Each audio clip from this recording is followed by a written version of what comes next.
जी हाँ साथियों, वे जॉब सुरक्षा कर्मचारियों को लेकर जो है सुबह-सुबह जो है कुछ और ताज़ा अपडेट लेके आए हैं, क्योंकि कुछ साथियों के जो है कमेंट देखने को मिले थे इन विषय में। तो उन कमेंटों के भी जो है जवाब देवांगे। पूरी वीडियो को लास्ट तक ज़रूर देख लेना, क्योंकि आज जो भी आपका पोर्टल जो है लॉन्च होने वाला है। पहली बात तो आपको अभी से कोई भी फार्म वगैरह नहीं भरना है।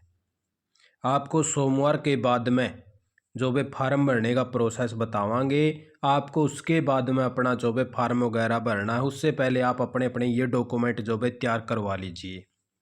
सबसे पहले तो बात कर लें भाई, आपकी दो मोबाइल नंबर जो भाई यहाँ पे अपडेट कर दिए गए हैं, जिसके ऊपर किसी भी समस्या का आपका जो भाई समाधान कराया जाओगा। जो भी आपकी क्वेरी हो आप जो है इनसे कॉन्टैक्ट करके पूछ सकोगे। अगर यहाँ पे आपको जवाब नहीं मिलेगा, क्योंकि एक स्थिति जो है बहुत ज़्यादा कॉल्स आऊँगी, लाइफ लाइन जो भी बिजी भी रहोगी, और यहाँ पे जो भी आपको एक मेल आईडी भी दे रखी है, इसके ऊपर भी आप जो है अपना प्रॉपर जवाब लिख के वो भेज सको। उसके बाद में आपको रिप्लाई भी मिल जाएगा। यहाँ पे जो भी बात करा, कुछ जो भी यहाँ पे पॉइंट भी जो आपकी पीडीएफ वो लगा दी गई हैं, ताकि आपको कुछ राहत मिले। जो आपकी मेन जो है समस्याएं हैं उनसे राहत मिले। बहुत सारे साथियों की जो है मैसेज भी आए हैं, उनसे रिलेटेड भी जवाब रहूँगे यहाँ पे। अभी ओटीपी जाने शुरू नहीं हुए हैं, क्योंकि पोर्टल लॉन्च नहीं हुआ। पोर्टल लॉन्च होने के बाद में एक बार स्टार्ट भी किया जाऊगा। थोड़ी सी हो सकता है कि आगे जो है कोई वीडियो भी इसकी आ जाओ भाई, और नहीं आओगी तो भी आपको प्रॉपर भर के बताओगे। जल्दबाजी कोई ना करियो, इतनी जल्दबाजी ना करियो। पूरा एक महीना पड़ा है, डीडीओ अभी वेरीफाई कौन करा, वो फरवरी में करेगा। पूरी जनवरी पड़ी है। असल चीज़ करो तो आप जो है जनवरी के मिड में जाके जो है फार्म भरना, क्योंकि तब तक और भी क्लियर हो जाएगा। क्योंकि बहुत सारी चीज़ें क्या पता इसमें अपडेट भी करनी पड़ जाए, धीरे धीरे सारी चीज़ें चल लेंगी। यहाँ पे जो मैं बात करा, दो पॉइंट यहाँ पे ऊपरला तो आपका वो दे दिया है जो आपके सर्विस रूल थे। यहाँ पे दो चीज़ आपके समझने वाली है। सबसे पहले तो आपको ये दिखाई दें भाई, यहाँ पे ऐसे करोगे ना तो आपके सामने वही चीज़ आ जाएगी जो हमने आपको कल शाम को दिखा दी थी भाई। अब यहाँ पे पोर्टल पे भी वो डाल दी गई है। अब जो भाई यहाँ पे बात करा, कृपया आवेदन भरते समय पंजीकृत मोबाइल नंबर वाला फ़ोन पास में रखें भाई। यानी कि जिससे आप जो भी अपना फार्म भरने लग रहे हैं, जिस मोबाइल नंबर को यहाँ पे आप डाल लेंगे, वो पंजीकृत परिवार पहचान पत्र में भी अपडेट आपका होना चाहिए, और वो आपके पास में भी होना चाहिए, ताकि उसके ऊपर बार बार जो भी ओटीपी सत्यापन कराया जाऊगा। ठीक है, उसी के माध्यम से आगे फिर जो है आप अपना फार्म का स्टेटस भी चेक कर पाएंगे कि फार्म कहाँ तक पहुँचा है, अप्रूवल होया या नहीं होया, या फिर रिजेक्ट होया है। सारी चीज़ें उसी मोबाइल से चल लेंगी। मोबाइल नंबर ऐसा देना जो आपका जो है लगातार चलता हो, एच कर्ण में भी रजिस्टर्ड हो, परिवार पहचान पत्र में भी रजिस्टर्ड हो। ऐसा एक ही मोबाइल नंबर रखा करो। कई भाई कह रहे थे जी मेरे पास में परिवार पहचान पत्र में मेरी घरवाली का है, और एच कर्ण में मेरा है, और ई में मेरा कोई और किसी का दूंगा। तो वैसा ना कराया करो। आप अपना जो भी चीज़ें भरो, अब जैसे आप अपना फार्म भर रहे हो तो परिवार पहचान पत्र में अपना अपडेट करवा लो, वो तो उसी टाइम हो जाता है ना। तो एच कर्ण में भी अपना वही रखो, और अपने पास में जो अभी भरोगे वो भी अपना ही रखना। तो सारी चीज़ें अपनी एक पर्सनल नंबर रखा करो ना। अलग अलग आप नंबर 5 नंबर ले रहे हो, 5 नंबर में अगर किसी का बंद हो गया, मान लो 300 रुपये का एक रिचार्ज करवाना पड़ा है, हर महीने चलाना पड़ा है। आप क्यों ऐसा करो, एक मोबाइल नंबर रखो जो हर जगह पे अपडेट हो। अगर ना हो तो करवा लीजिए। उससे आगे भाई स्कैन कॉपी आपको क्या क्या रखनी है। यहाँ पे जो है आपकी 16 अगस्त 2024 से पूर्व की अंतिम वेतन पर्ची, यानी कि एचकर्न के तहत आप लगे हुए थे, और एचकर्न से पहले यानी कि भाई आपकी जुलाई की और अगस्त की 2 सैलरी स्लिप आपको निकलवा लेनी है अपनी डीडीओ से भाई। आज तो वैसे छुट्टी है, कल जाओ तो निकलवा लेना अपनी जो भाई ये पर्ची निकलवा लेना। वेतन पर्ची जो सैलरी स्लिप बोल रहे हैं वो वाली, एक जुलाई 24 की और एक अगस्त 24 की, दो निकलवा लेना, क्योंकि यहाँ पे आपकी जुलाई की लगेगी। इससे पूर्व की मांगी है तो जो आपकी जुलाई की लगेगी। यहाँ पे जो मैं बात कर प्रारंभिक नियुक्ति तिथि से अब तक के प्रत्येक वर्ष की सेवा प्रस्ताव या अनुभव पत्र, यानी कि भाई आपकी जब ज्वाइन हुई थी उस दिन से लेके अब तक का जो भाई अपना एक्सपीरियंस सर्टिफिकेट। ठीक है, कोई भी आपकी सेवा का प्रस्ताव हो जिसके अंदर जो भाई कंप्लीट हो कि आपने इस टाइम से इस टाइम तक आपकी नौकरी रही थी, ताकि आपके डीडीओ समझ सका और डीडीओ उसको वेरीफाई कर सका, क्योंकि डीडीओ का काम रहेगा इसको देखने का और वेरीफाई करने का। उसके बाद में जो भी आगे फाइल बढ़ेगी। कुछ भाई कह रहे थे जी हम हमारे पास में एक्सपीरियंस नहीं है, हमारा ठेकेदार चला गया, हमारा वो चला गया। तो देखो भैया, तो देखो आपने सर्च करना पड़ेगा, या किसी भी अधिकारी से लिखवाओ, कि उस दिन से जो है भाई ये काम पर था, अपनी स्टैंप लगवाओ और अपने जो भाई ठेकेदार से करवाओ। ईपीएफ आपीएफ का कोई रिकॉर्ड नहीं चलेगा भाई। कभी आपने सोचो भाई मैं ईपीएफ का रिकॉर्ड लगा दूंगा वो मेरी मान्य होगा, नहीं ऐसा नहीं होगा, आपको ये करना पड़ेगा भाई। प्रत्येक वर्ष का जो भाई वेतन प्रमाण जिसमें नगद भुगतान शामिल ना हो, यह चीज़ जो भाई बहुत सारे साथियों की जो है क्वेरी आई थी कि प्रत्येक वर्ष का जो भाई वेतन प्रमाण हम जो है किस प्रकार से लेके आवांगे, तो आपको जो भाई यो भी देना पड़ेगा। अगर आगे कुछ जो भाई अगर ज़्यादा क्वेरी सरकार के पास में पहुंचा है तो उसके ऊपर अगर कोई अलग डिसीजन लिया जाए तो बाद की बात है, लेकिन फिलहाल इन्होंने लिख दिया वह नगद भुगतान शामिल ना हो।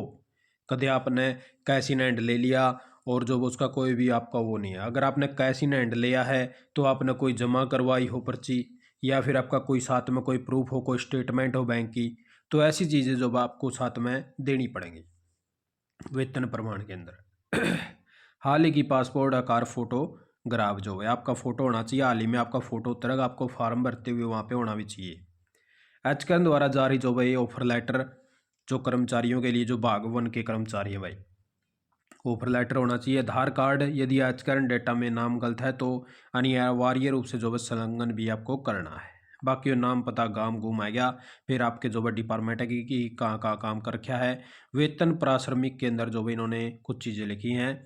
वेतन प्राश्रमिक मासिक राशि भुगतान का माध्यम कैसे है आपका बैंक और आईएफएससी कोड, खाता संख्या, ये आपकी सारी होनी चाहिए भाई, कोई भी फार्म में गलती ना करे। उससे आगे जो भाई बात करा दूसरी चीज़ और इन्होंने दे दी भाई, यहाँ पे भी बहुत सारे आपके जो भाई सवालों के जवाब इसके अंदर छुपे हुए हैं। 15/8/24 से पहले जो आपकी सेवा होनी चाहिए, 15/8/24 के बाद में आपकी मान्य नहीं होगी, क्योंकि पोर्टल के ऊपर डेट भी आपकी जो भाई 16 तक ही ओपन हुआ है, 16/8/24, उसके बाद में ओपन ही नहीं हो रही। उसके बाद में अगर आप 17 में भी लगे हैं तो भी आप फार्म नहीं भर पाओगे। उसके बाद में जो भाई आपका केवल फार्म भर देने से आप सरकारी कर्मचारी नहीं बन जाते, ठीक है भाई।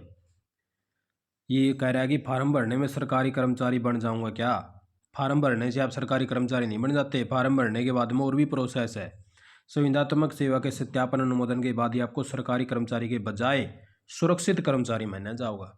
साफ साफ चीज़ें लिख दी है भाई, आपको एक गवर्नमेंट कर्मचारी नहीं बन जाते, आप सिर्फ एक सुरक्षित कर्मचारी बनोगे ताकि आपकी नौकरी लगातार 58 साल तक चलती रहो, आपको कोई हटावा ना।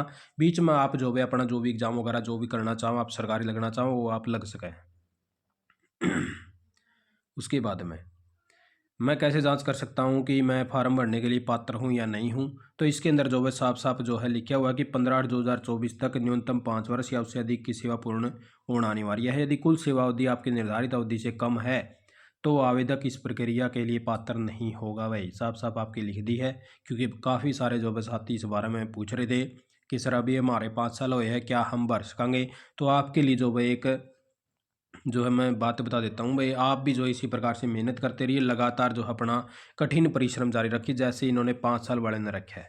हो सकता है कि आगे आने वाले भविष्य में सरकार आपके लिए भी कुछ द्वार खोल दे, इसलिए आपको एक बारी इनकी जो है देख लेना कि इनको कैसे मिला है, इसलिए हो सकता है कि आगे आने वाले दिनों में आपको भी मौका दे दिया जाए। फार्म भरते समय मुझे कौन कौन से दस्तावेज तैयार रखने चाहिए, इंस्ट्रक्शन जो है जारी कर रखी है जिसके तहत आपको वो रखनी है। अभी जो भाई अपलोड जैसे सेंक्शन में प्राथमिक प्रमाण पत्र जो है दस्तावेज अपलोड कैसे करूंगा, तो उसके बारे में इन्होंने जानकारी दे दी। अंतिम महीने का जो प्राथमिक पर्ची होगी वो आप लगा सकें 1 साल के अंदर, और प्राथमिक प्रमाण पत्र जो है अपलोड भी किया जा सका है। दोनों चीज़ें यहाँ पे जो भाई इनकी दे दी हैं। बाकी और जो है आपका परिवार पहचान पत्र अनिवार्य है भाई, जहाँ आवश्यक हो अपना आधार कार्ड स्कैन कर ले भाई। प्राथमिक सेक्शन में अपना सकल जो प्राथमिक दर्ज करें और प्रमाण के रूप में बैंक स्टेटमेंट अपलोड करें, भले ही उसमें केवल शुद्ध प्राथमिक दर्शाया गया हो। कैसे भी हो भाई आपका वेरीफाई होना चाहिए कि फलाना आदमी ने इस तहत का जो भाई काम कराया था, या सैलरी थी, मिलिया भी करती। उसके बाद में जो भाई कम 2 दस्तावेज अपलोड करना अनिवार्य है भाई। अनुभव प्रमाण पत्र अपलोड करना होगा भाई आपको।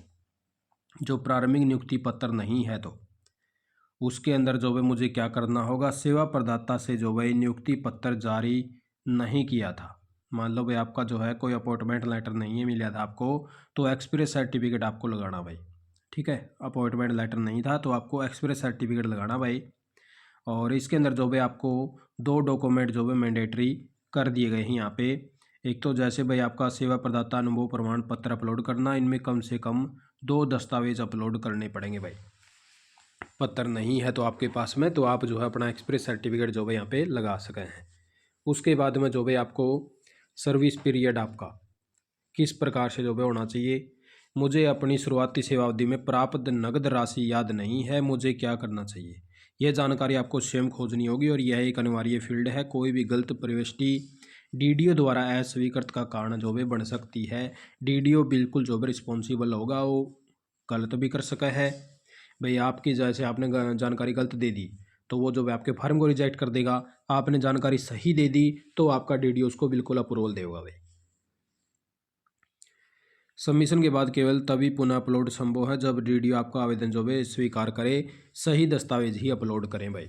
अगर आपके फार्म वगैरह अगर मान लो गलत हो गए हैं तो आप जो है बड़ी ना मचावें, डीडीओ को बोल देंगे मेरा फार्म रिजेक्ट कर दे। उसके बाद में आप जो है दोबारा उसको देख पाएंगे और उसका भी रिकॉर्ड चढ़ेगा। वह कभी आपने सोचो कि रिजेक्ट होने के बाद में आपका फार्म सही चलेगा, रिजेक्ट का भी ऑप्शन आएगा कि आपका फार्म क्यों रिजेक्ट कर दिया गया था, हो सकता है उसका भी जवाब आगे देना पड़ जाए।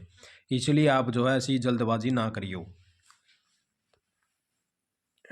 सेवा वर्ष के दौरान प्राथमिक संशोधन हुआ था, मुझे कौन सा विवरण दर्ज करना चाहिए। आपको जो है लगातार जो जानकारी देते रहेंगे। ब्रेक वगैरह की सूचित करनी होगी। कोई भी गलत जानकारी डीडीओ स्वीकृत कर सकता है भाई। अगर कोई ब्रेक वगैरह था आपको डालना पड़ेगा। और जो भाई 10 अंकों की सीमा रहेगी आपके मोबाइल नंबर की। और पे कोड वगैरह या एम्प्लॉय कोड जो है आपको लिखना पड़ेगा। पूरी स्वयं घोषणा पत्र देना होगा। सारी चीज़ें जो है यहाँ पे मेंशन कर दी, बिल्कुल अच्छे से समझाया गया है। इनको पढ़ के ही अपना जो आगे फार्म का स्टेप पूरा करें, नहीं तो आप जो है इंतजार करें, धीरे धीरे आपको बताते रहेंगे। जय हिंद, जय भारत, जय हरियाणा।